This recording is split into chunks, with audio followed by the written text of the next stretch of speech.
بسم اللہ الرحمن الرحیم۔ السلام علیکم ورحمۃ اللہ وبرکاتہ۔ میں ہوں سید عاشق حسین اور آپ دیکھ رہے ہیں اسلامک نالج۔ آج کی اس ویڈیو میں بات کریں گے خواب میں مرغی دیکھنا کیسا۔ حضرت سیدنا ابن سیرین رحمۃ اللہ تعالی علیہ نے ارشاد فرمایا کہ اگر کوئی شخص خواب میں مرغی دیکھتا ہے تو یہ اس بات کی دلیل ہے کہ اس شخص کو خادم یا کنیز ملے گی۔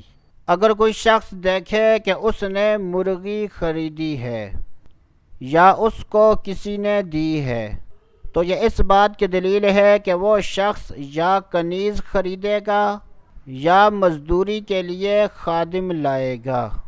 اگر کوئی شخص خواب میں دیکھے کہ اس کے پاس بہت زیادہ مرغیاں ہیں تو یہ اس بات کی دلیل ہے کہ وہ شخص یا تو حکومت کرے گا یا حکومت کا نمائندہ بنے گا۔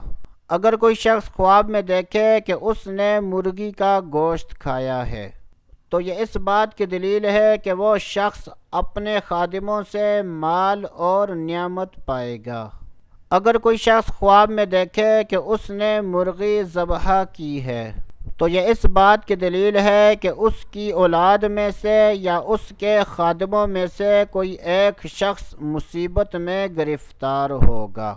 حضرت سیدنا ابراہیم کرمانی رحمۃ اللہ تعالی علیہ نے ارشاد فرمایا کہ اگر کوئی شخص خواب میں دیکھے کہ اس کے پاس مرغی کا انڈا ہے تو یہ اس بات کی دلیل ہے کہ اس کے ہاں لڑکی پیدا ہوگی یا وہ شخص اپنے خادموں سے مال حاصل کرے گا۔ حضرت سیدنا اسماعیل اشعث رحمۃ اللہ تعالی علیہ نے ارشاد فرمایا کہ خواب میں مرغی دیکھنے کی 3 تعبیریں ہیں: خوبصورت عورت، کنیز یا خادم کا ملنا۔ اللہ عز و جل سے دعا ہے کہ اللہ عز و جل ہمیں اچھے خواب دیکھنے، برے خوابوں سے بچنے کی توفیق عطا فرمائے۔ تو دوستو ابھی کے لیے اتنا ہی، اگلی ویڈیو تک اجازت، اللہ حافظ۔